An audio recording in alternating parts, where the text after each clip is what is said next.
All right, we're back for another lesson today. This is about, let me make sure I get the right term, probability of compound events, okay? So a single event would be something like you flip a coin, heads or tails, right? What is the chance you'll get a heads? What is the probability, I should say, that you'll get a tails, right? Your probability is 1 out of 2, right? Because you could get heads or tails, which is the 2, and then the outcome would be that top value or number. So 1 divided by 2 is 0.5, and then you can turn it into a percent, kind of like what we did in the last lesson. But this lesson, we're going to take it one step farther or further. We're going to talk about different situations where there's like more than one thing that could happen. So the first situation here that I wanted to talk about is this guy. He's got 4 shirts, 4 shorts, and 2 flip-flops. And the first question you should ask yourself is, what? Why does this guy have 2 pair of flip-flops? Because I don't. Actually, I kind of have one that's like kind of still working. All right, I guess that's enough personal information. Okay, so 2 pairs of flip-flops, 4 pairs of shorts, 4 pairs of shirts. There's different ways to do these. Usually, I encourage you to draw it out so you can visually see what you're doing. Some of these problems will say to visually or to draw it out graphically, and some will say to just use math.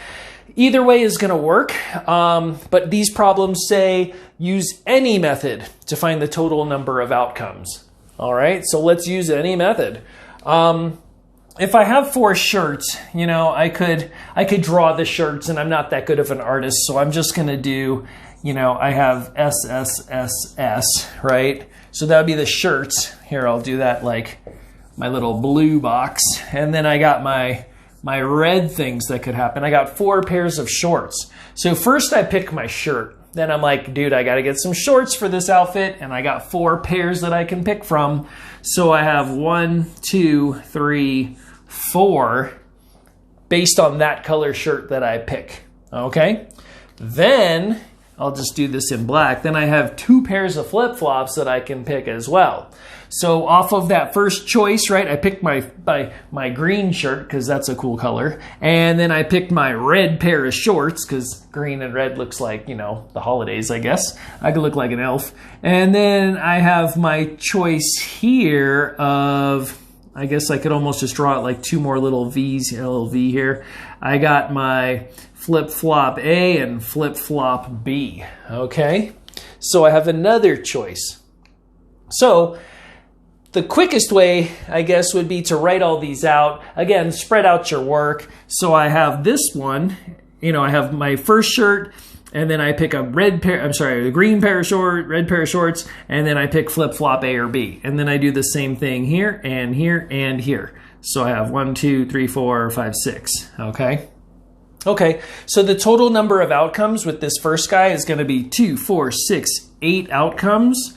And I know I have 4 sets of those outcomes, right? Because every time I pick a different shirt, I'm going to have this same situation happen where it's like, let's say I don't pick the blue, you know, shirt. Let's say I pick the red shirt or the green shirt or the orange shirt, right?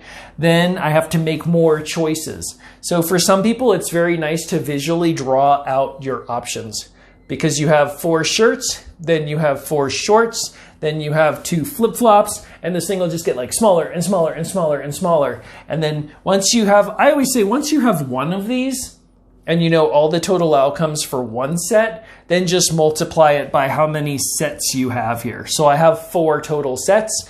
8 times 4 is 32.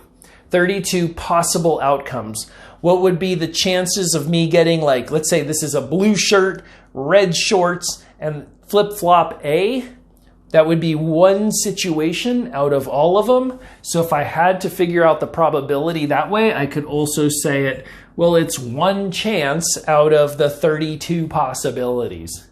Now, as you have more stuff here, the possibilities, I should say the number of outcomes is going to get way bigger. And this graph is going to get super huge. So if you want, you could take a shortcut as well. The shortcut is to just take all of these options that you have and just multiply them together. So I have 4 times 4, which is 16. 16 times 2 is 32. which you'll notice is the number right there. Okay, I don't want to encourage you to just multiply all the numbers every single time and just come up with that number and say, here's the total number of probabilities or options or whatever you want to call them. I would rather you not only do that, but also visually sometimes see what it looks like, because I think this is a good way to kind of train your brain as to how you're actually doing all this stuff. All right.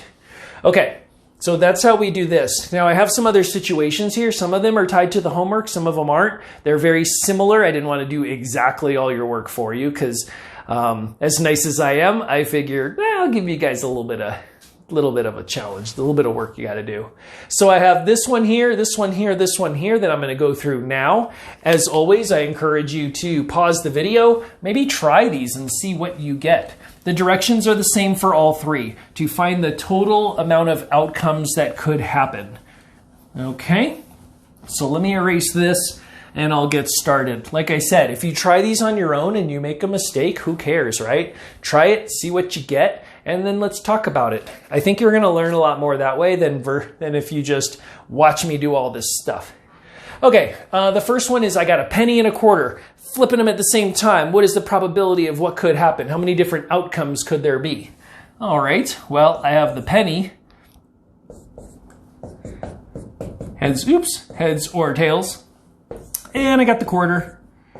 Heads or tails.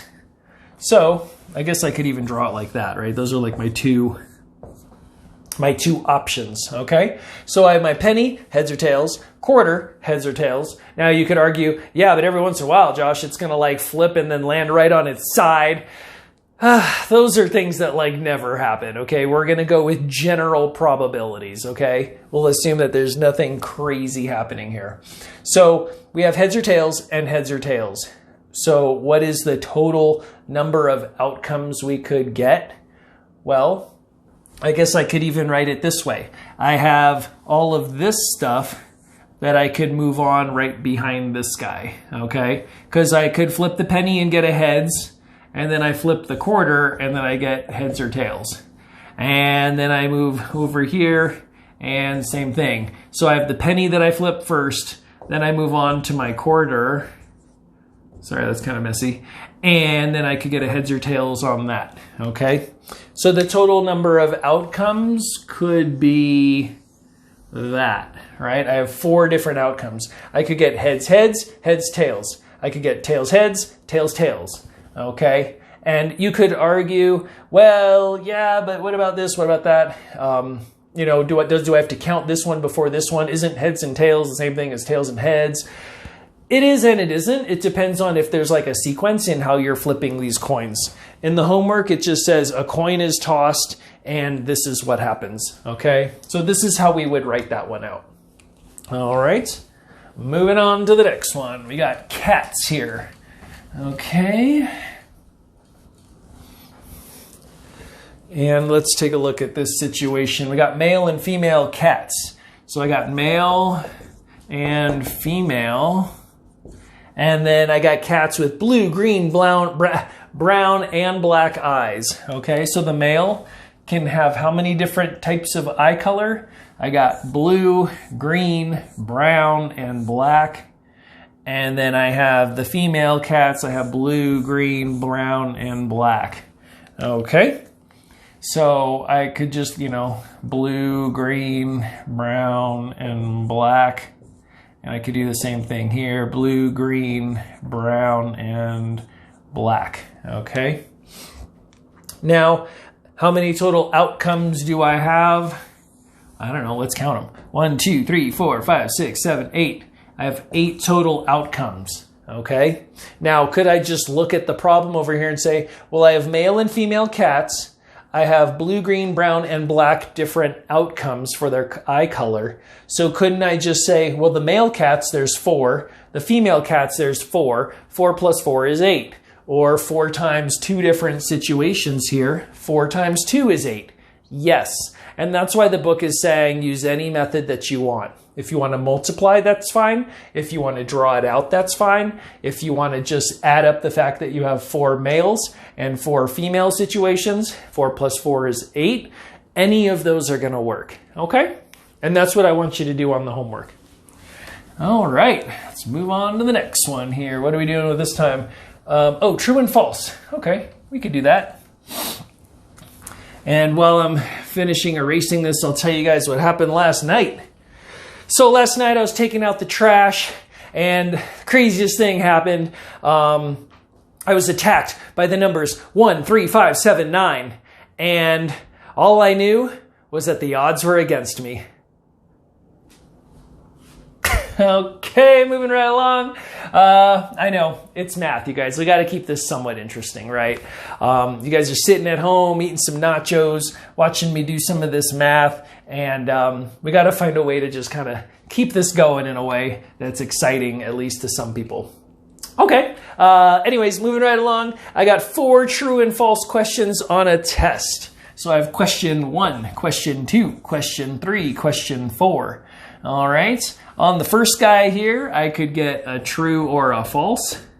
On the second one here, and on the third one here, same thing. And on the fourth one here. Okay, so the total number of outcomes is going to be 2, 4. Well, I'll circle them because that's what I did on the last one. I got 2, 4, 6, 8. I got 8 total outcomes. Okay. When it says it over here, it says 4 true and false questions on a test. Well, I have true and false, right? So I have a 2 because I have true and false. Those are my 2 different choices. And true and false, which was 2, right? 2 choices times how many questions? Times 4. So I have 2 times 4 gives me the same answer of 8, okay? On the homework, it's a little bit different. I think the number's off by 1 or something like that. It's a little bit smaller or something. But that's what you're going to do, right? We're looking for the wording. It says use any method to find the total number of outcomes in each situation. So I have 2 different outcomes here. I have 4 times when that's going to happen. 2 times 4 is 8. Over here, I had 2 outcomes times 4 situations. 2 times 4 is 8.